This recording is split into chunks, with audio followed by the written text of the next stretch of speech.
Emeka Madonago. Yeah, Emeka, I greet you. Good evening. Yeah. Good evening. So the team is ready. I hope you are.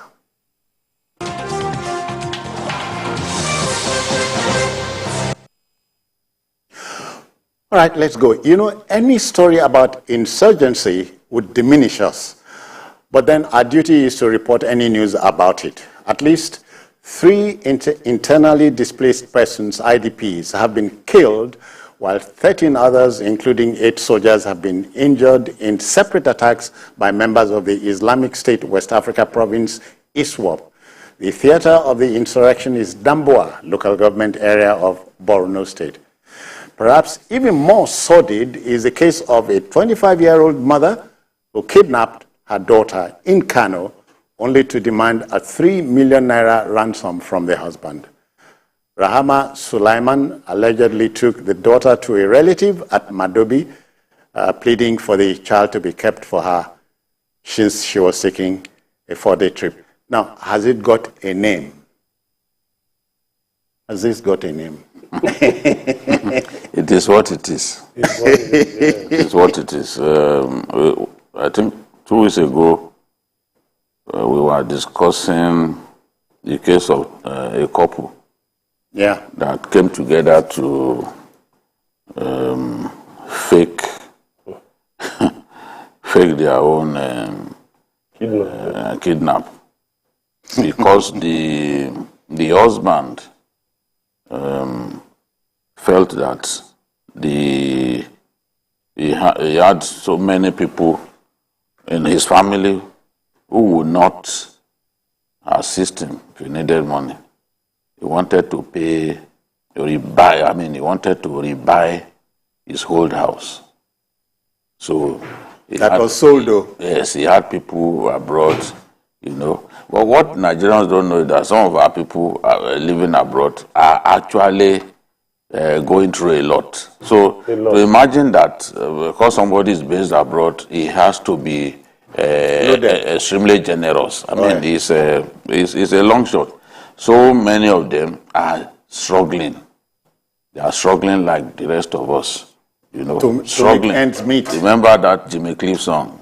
Struggling Man. Oh yeah.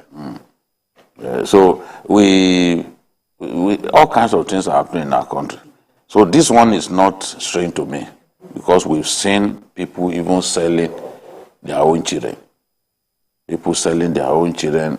What would people not do because of money? Money occupies such a critical position in our lives, and money is the oxygen. You know, it's life's oxygen. So when people get to the brink, they conjure anything is. Yes. So this one, I'm not surprised at all because I've seen people do worse things, but it doesn't make it right. It is wrong. It is wrong. Very wrong. For you to fake your own kidnap. We saw a pastor faked his kidnap in Ekiti State also.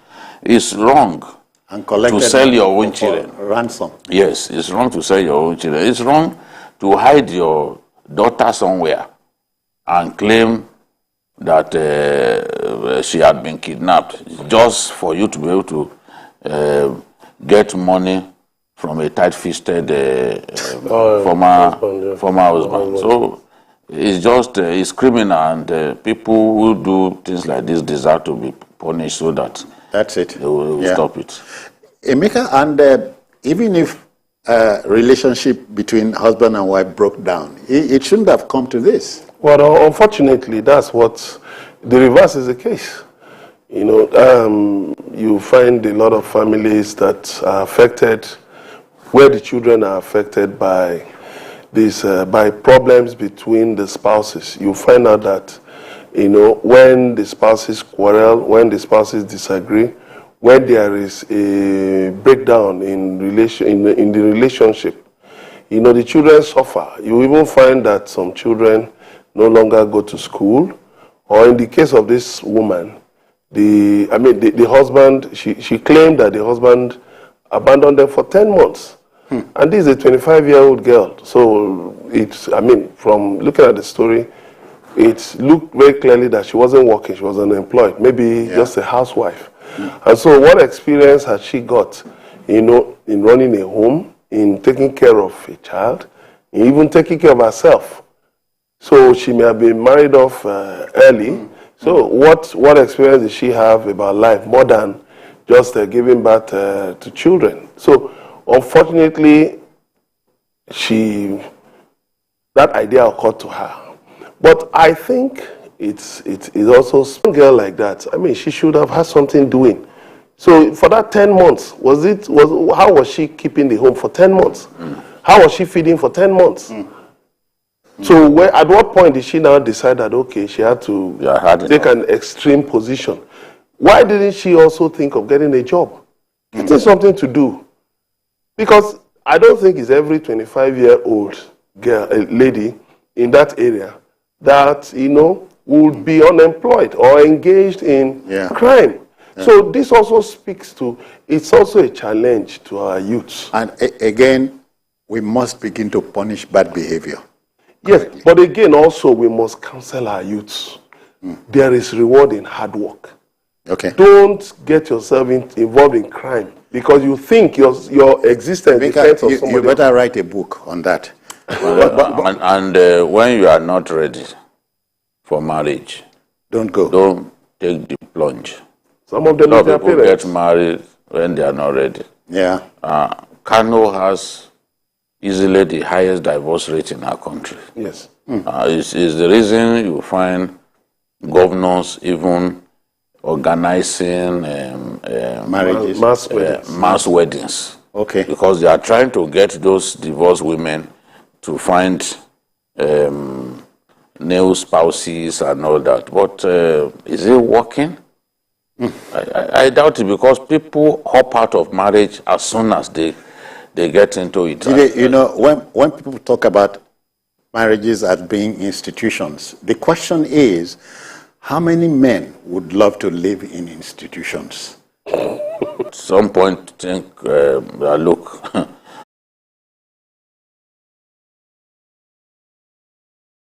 I doesn't know. I does. help me, make your matter no come. Help me. They carry me, they go where I don't know. All right, seriously, let's talk about the first leg of the story. ISWAP is not done with us. No, they are not. That point has to be made. And yes, we've made big gains. Yeah. In the northeast especially. And the gains that we made culminated in those surrenders and all that. You can argue that a good number of those surrendering are not the hardened fighters and all that, but a good number of them, especially fighters of the Shekau group, a good number of them have fled, they've surrendered. ISWAP, it has been extremely difficult to get them to surrender because they occupy a small area. And the area they occupy, the islands of Lake Chad, that area is easier to police than the wide expanse of land that is called Sambisa. You know, so for that reason, they police their own people so much. It's difficult for them for a good number of them to surrender. So the bulk of the people surrendering are Shekau's old boys and all that. But we have rendered ISWAP largely, I won't say impotent, but we've taken away their capacity to launch the kind of attacks they used to launch in those days when they would strike at military bases, like even super camps. You know, there was an attack in Dikwa. Dikwa had 2 big military. So we have not totally taken away the threat that they constitute. So that occasionally these things will happen. On election day, they fire RPG at voters in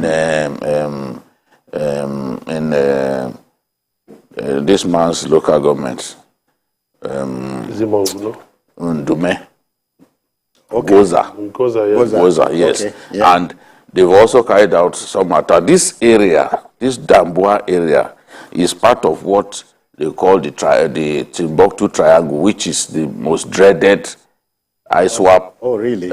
Enclave. Yes. Remember the case of that charter commander that recorded himself and the video leaked, General Adeniyi.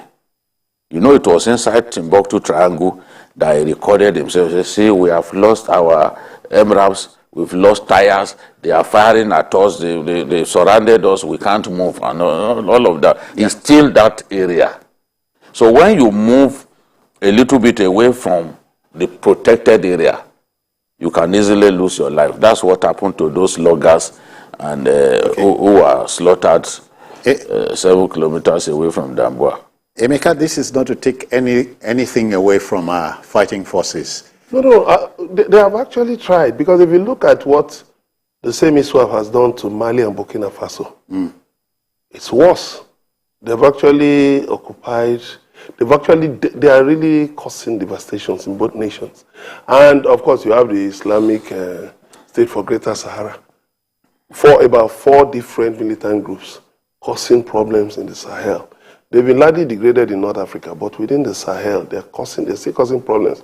And within Lake Chad, of course, they can get recruits easily because, of course, hunger, desperation. Then the way, people are more like Jide said, those who are leaving their ranks are mainly Boko Haram. But the hardened ones are in ISWAP. And so with the coordination between them and their colleagues, up in the Sahel, it creates difficulties for Nigeria, Chad, Niger, and Cameroon.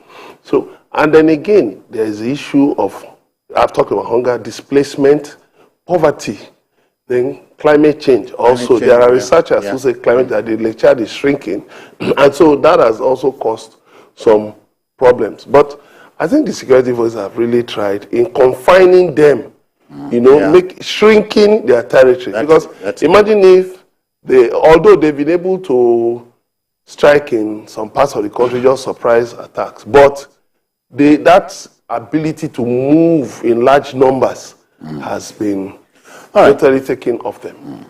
Okay, then, let's go to our next story. Now, generating enough electricity to provoke an economic turnaround is a task that must be done. To this end, the federal government is scouting for $24.5 billion for some 30,000 megawatts of electricity.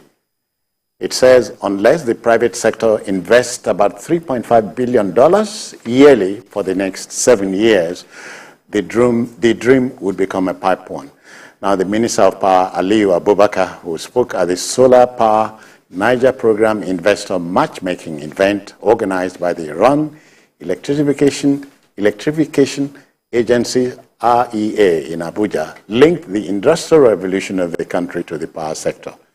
Time to vest the despondent state of the power sector. Emeka, we have no choice. Well, yes, but we must get serious. If we talk about increasing it to 30,000 megawatts in the next 7 years by 2030, what are the things we are hoping to achieve? Are we hoping to achieve accelerated and expanded industrialization? Are we hoping to use the power to do what? Because you look at the same thing, this event was about solar power, which the Vice President has consistently said should be considered in the mix. So now we still have issues with transmission. We still have issues with discos being able to evacuate adequate power. Then we also have issues with low investment by discos. Discos are not investing adequately. It provokes the question of why did you commit them in the first place? Yeah, well, a lot of political patronage went into it when these licenses were being given. And then the unfortunate thing is that you find that in many areas, residents had actually bought transformers, poles, cables, which the discos are cleverly appropriated from them. Now, you expected that the discos will move ahead to invest massively, but it has been a case of they've been disappointed.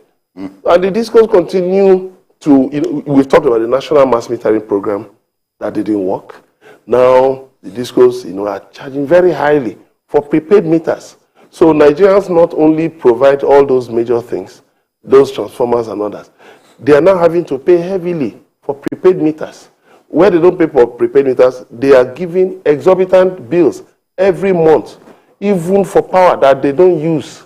They pay for darkness. So when you talk about this investment, first of all, side by side, you must look at the inequities in the sector, how Nigerians are being shortchanged. And the other thing I want to quickly add is that some of these inputs should actually also be sourced locally. Getting these huge funds and committing them to largely to imported items will not help us. Yeah. Will not help us. Okay, Jide, we cannot fail to talk about this. It appears that going into an aggressive power generation is not something we take seriously. Some few months to the end of President Obasanjo's regime, at least 10 independent power plants were erected.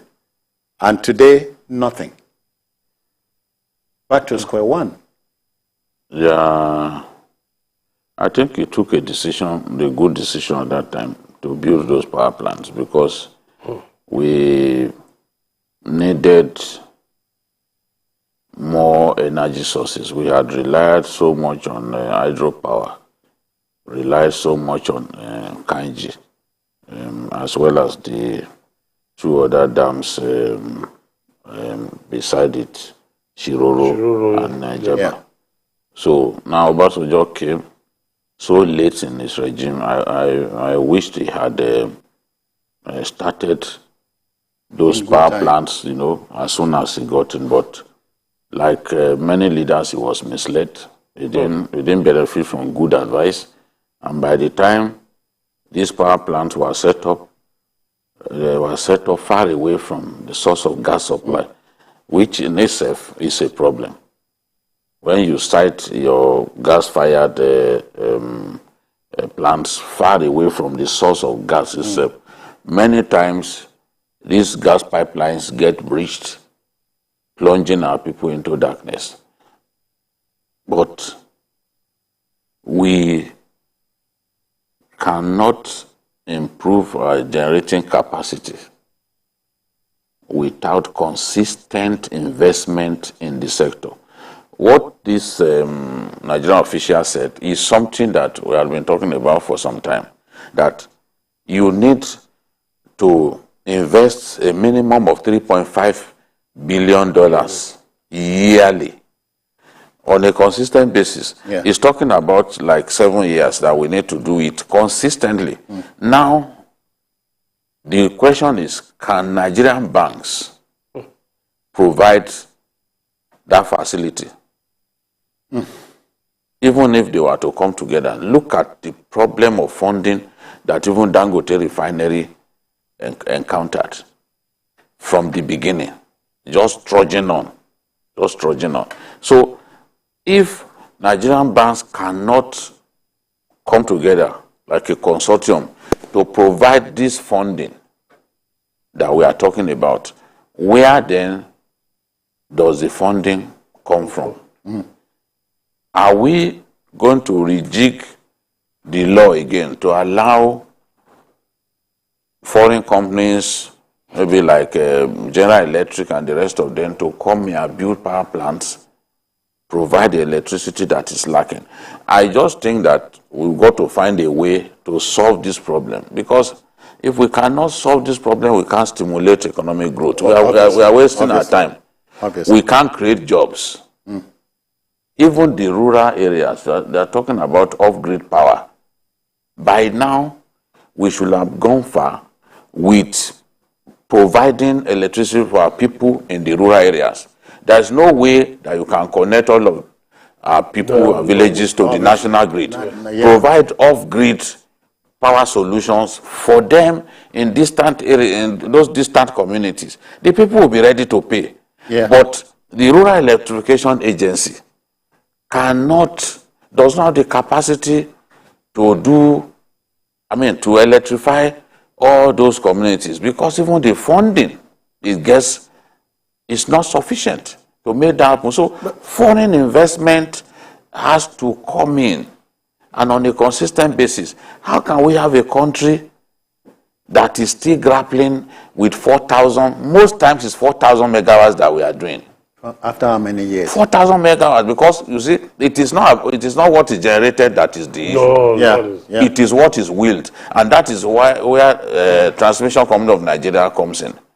They don't like it when we talk about these things, but if a minister promised us that they were targeting 20,000 megawatts by the end of 2023, you and I know that is a pipe dream. Yes, we are in May. We are still struggling. Look at how many system failures that we have in a year. In fact, in the last 1 year, the number of system failures that we've never had in the history of our country. Just almost every month. Every month, yes. System failure. And these things happen due to different reasons. Sometimes gas supply can trigger system failure. If you don't have, if you have, let's say, 21 gas-fired plants, and you can't get gas supply to more than half of them, we are in trouble. There's no way it won't trigger, what is it called, a system collapse.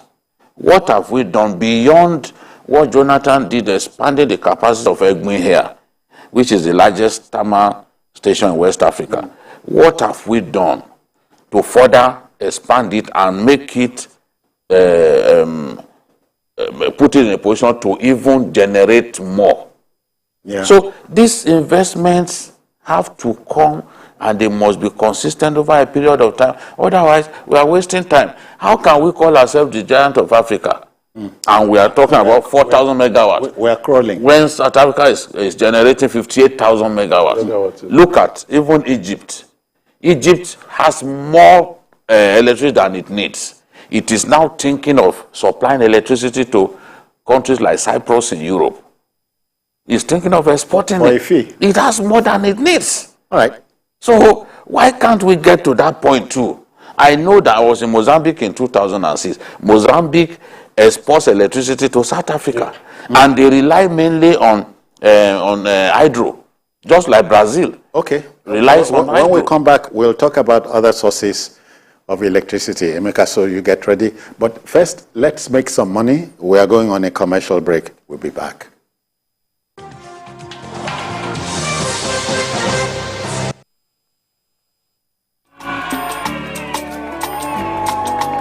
New beginnings are always colorful. When we celebrate the start of life's journey, we marry in colors. With our proudly Nigerian Dulux paints, now available in any color. Express your world however you want it. Visit a Dulux Color Center to get any color instantly. Dulux, let's color. Never miss a moment. Instant breaking news from all over the globe. Live streaming of your favorite programs delivered directly to you. Watch anytime from anywhere on your mobile or smart devices. Download the TVC News app today. Available on Google Play and Apple Store.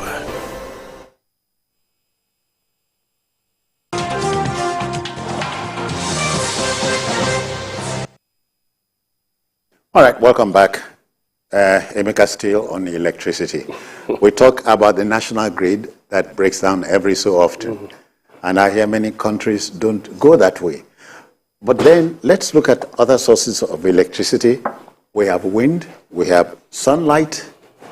And so you are asking, why aren't we taking advantage of nature? No, well, to answer your question, first of all, how far have we gone in taking advantage of what we have? Gas-fired plant, hydroelectricity. How far have we gone? The states that are saying, okay, they will invest, they would like to participate in the power sector, will government be willing to allow them to build their own grids? Because if you have a grid that cannot weigh more than 4,000 megawatts, are you going to now say, okay, you can build your separate grids? Then, before we now talk about going to solar, for instance, for the ordinary people, But of course, you must bring sustainable solutions, because you can't just say, take solar.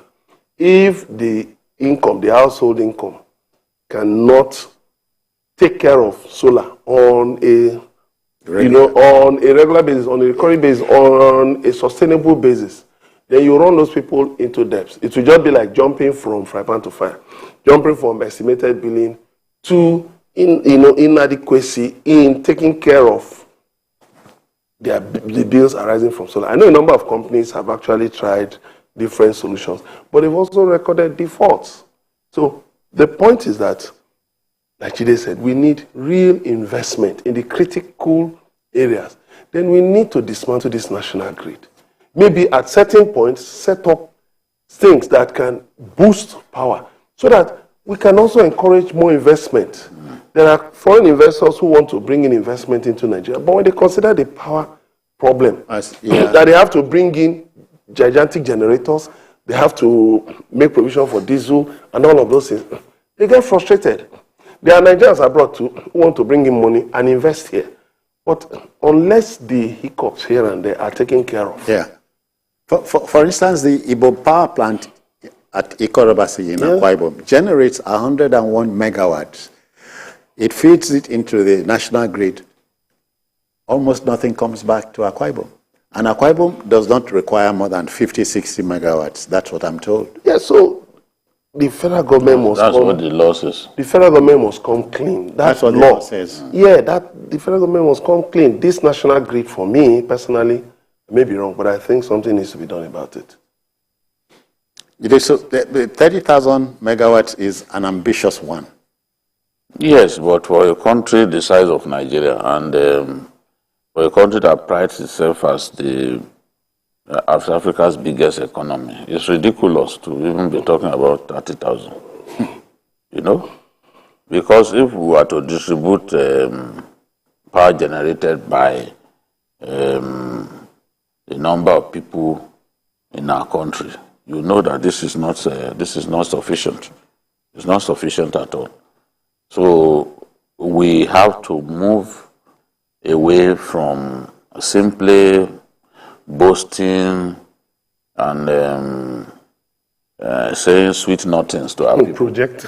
We can't be talking about 20,000 megawatts at the end of 2023. You and I know that is a pipe dream, because they say the day shows the night shows the day. The morning shows the morning shows the day. The day.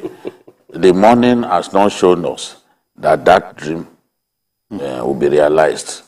And so much money is being injected into this sector. It's also a sector where a lot of people illegally take so much money out. If you do your investigation, you see that year on year, people continue to steal from this sector. What ought to go into guaranteeing steady and sustainable electricity for people? Some people continue to steal from it. Have you heard conspiracy theorists, and there are legion in this country, who insist that for those gentlemen who have made importation of generator into our country a way of life, getting a sustainable electricity would be a pipe dream? Does it make sense to you? I think that I've been hearing this for a long time, especially when we were relying on Kanji Dam. Yeah. I've been hearing it for so long. But if we take the right steps, honestly, we can defeat them. We can defeat those people if we take the right steps. For example, we privatized the sector in 2013. We didn't completely privatize. We left the transmission leg intact. It's 100% owned by government. And this thing is a relay. Even if others do well, and TCN is still struggling with equipment that are old. Okay. Some of them bought about 60 years ago. There is no way they will be able to wheel. It's not possible, for example, for TCN to be able to wheel the capacity, the installed capacity of Nigeria's generating companies. which stands and I at hear between the- 12,000 And I hear megawatts. the transmission lines, these cross-country lines Yes. we see, can't take more than 5,000 megawatts. That's the point that we are making, that, look, some of those equipment are old. You need to freshen them up a lot more. Yes, this government has invested a lot in the transmission leg, but it's still not enough. It is impossible for TCN to will the capacity that the GENCOs can deliver. This is a fact, because the GENCOs at installed capacity, they have not less than 10,000 megawatts. But, yes, but Transmitting... you can't will all of that. It's even difficult. I think the highest that we've done, if I can remember, is about 5,800 megawatts. Yes, about 3 years ago or so. Yeah. During the time of Salem Mama. Fashola did 5,313 megawatts. And we rolled out the drums. Well, Also, it seems. Whenever you achieve something, some form of milestone, even if the celebration is muted, people will still celebrate. They will talk about it. For example, when they got to 5,800 plus that time, I remember that the aides of the power minister called me, and I went to interview him. That the former Prime Minister Salem Mama. I went to interview him, exclusively, and he talked about what had been achieved. But the problem for us is when we hit that milestone, by the next day, we can't even get close to it. We then go down. So we need consistency. We need to be able to improve on our generation as willing as well as distribution capacity, because it's a relay. Everyone must play his part. Everyone must play. Sorry, JD, we have a development now which we must tag into. I hear in faraway Abuja, the Speaker of the Federal House has something going. We must tag along. Let's join Abuja. Deputy Speaker. Deputy Speaker. Ahmed was is declaring. So let's quickly join him. But the program, Journalist Hangout, will continue on another platform. And they can watch the repeat at 11.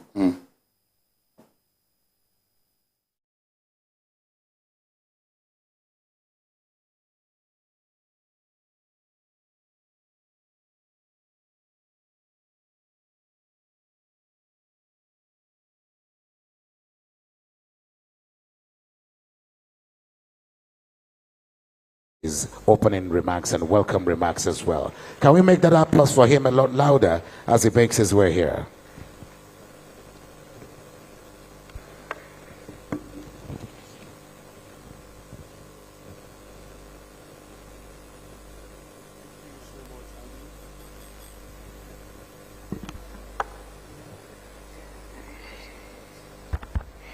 Yes, again, thank you so much, Andy. His Excellency, the Right Honorable Deputy Speaker, the Federal House of Representatives, Nigeria, Right Honorable Idris Ahmed Wase, CON. Let me stand on already established protocols. I welcome all our leaders, distinguished members of the House of Representatives, and numerous supporters present here at the declaration of the Deputy Speaker, Right Honorable Ahmed Idris Wase, to contest the speakership of the House of Representatives. You are all aware of the same exercise by other aspirants in the run-up to the inauguration of the National Assembly, during which elections shall be conducted to pick the leadership of the National Assembly. Our candidate, Right Honorable Wase, is most qualified for the position, consequent upon his vast experience since he was first elected into the House since 2007, under the AC Action Congress. What now?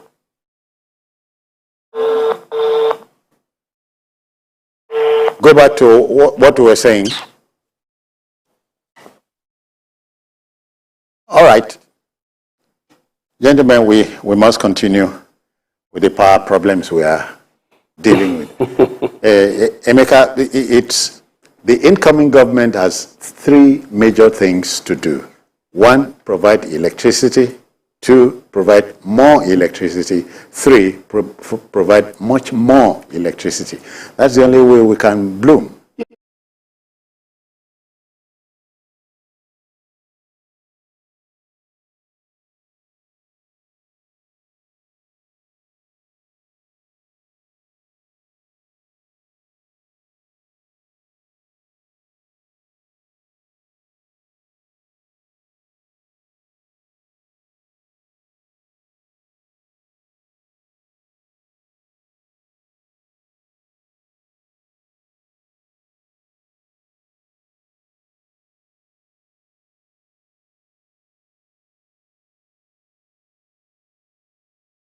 Miller. Even though he had a superior number to carry the day in the contest for the speakership position. For Right Honorable Wase, a higher call to national service is more important than seeking a personal ambition to climb leadership ladder. In the last 4 years, Right Honorable Wase served diligently as Deputy Speaker without any incident in the House of Representatives. So much so that we can safely say that the House has one of the most peaceful moments since the return of democracy to Nigeria in 1999.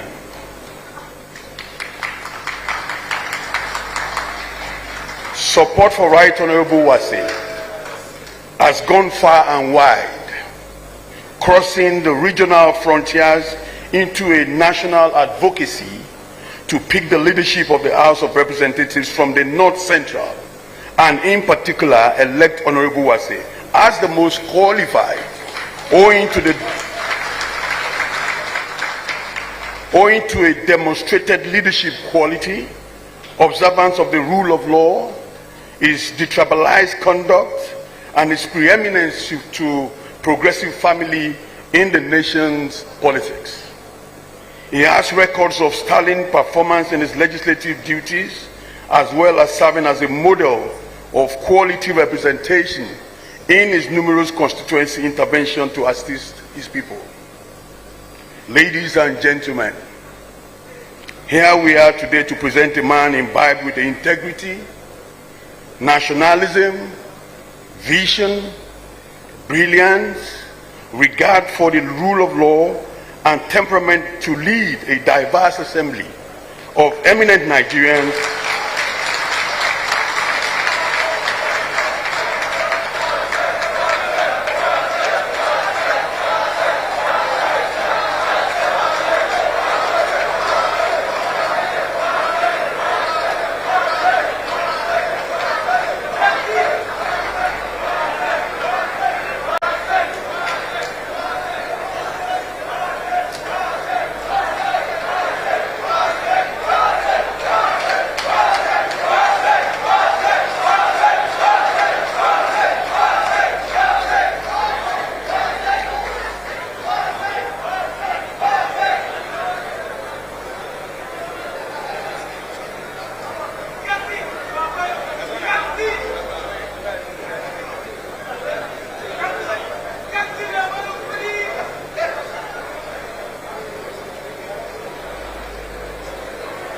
Ladies and gentlemen,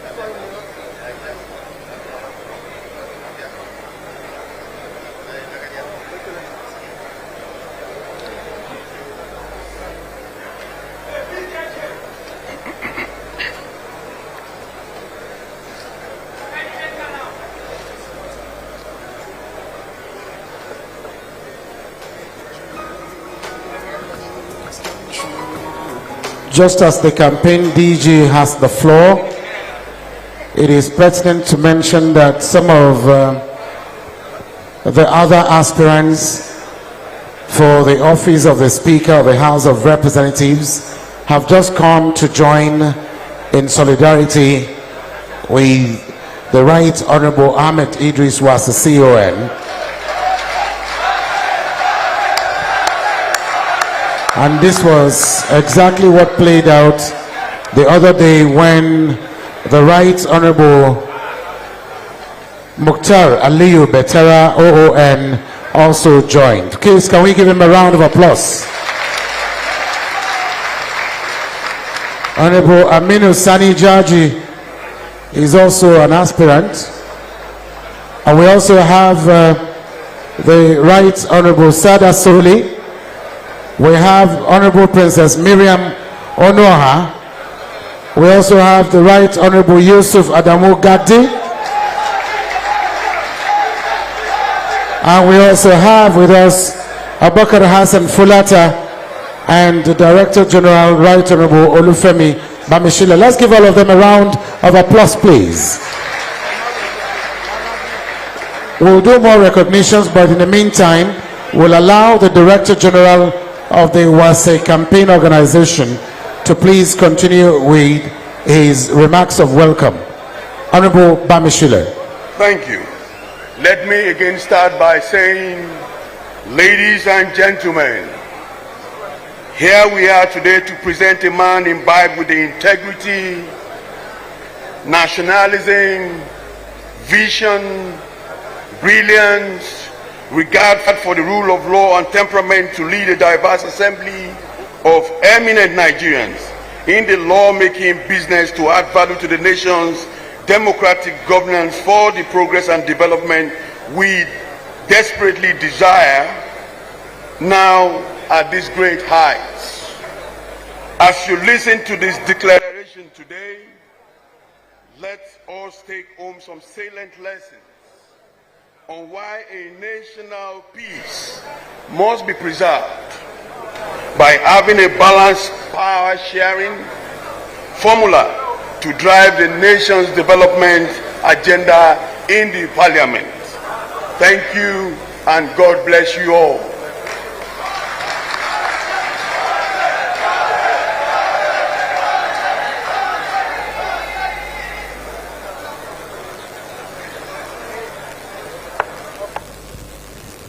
Can I call for yet a bigger round of applause for the Director General of the campaign organization? We've recognized the